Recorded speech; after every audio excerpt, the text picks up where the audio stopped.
khô qua là gì cái hết từ ô về đã qua đi mi ta phá khứ là quê yêu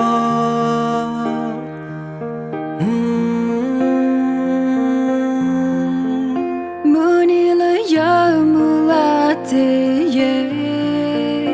lỡ nỡ cứ ba cứ mê nỡ ta lo sợ cơ ô lỡ nỡ cơ ba lo sợ cứ mê quên nỡ gò khi gặp ta cơ phụ thọ hi mưa khó bờ giờ mi khó lẽ là bờ cờ lẽ cờ mưa gò hi khá nê nhớ xưa ở cờ tờ khi gặp ta từ số ta cần lẽ giờ cố bảo vệ từ ta số cờ tờ na đôi ra khi gặp ta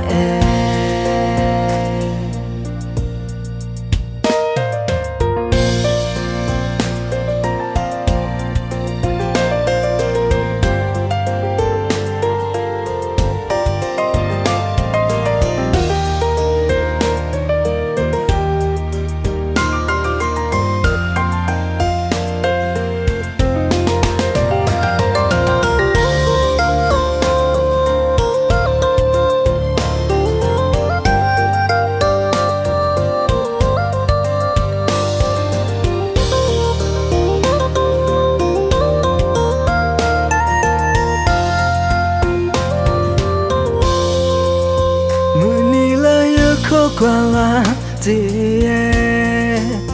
cái hết từ ô về đã qua đi mi ta phá khứ là quê yêu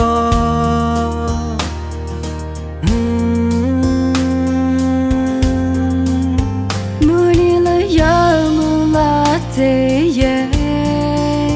lỡ nỡ cứ ba cứ mê nỡ ta lo sợ cơ ô lỡ nỡ cơ ba lo sợ cứ mê quên nỡ gò khi gặp ta cơ phụ thọ hi mưa khó bờ giờ mi khó lẽ là bờ cờ lẽ cờ mưa gò hi khá nê nhớ xưa ở cờ tờ khi gặp ta từ số ta cần lẽ từ cố bảo vệ từ ta số cờ tờ na đôi ra khi gặp ta khi gặp ta cờ phụ thọ hi mưa khó bờ giờ mi khó lẽ là bờ cờ lẽ cờ mưa gò hi khá nê nhớ xưa ở cờ tờ khi gặp ta từ số ta cần lẽ từ cố bờ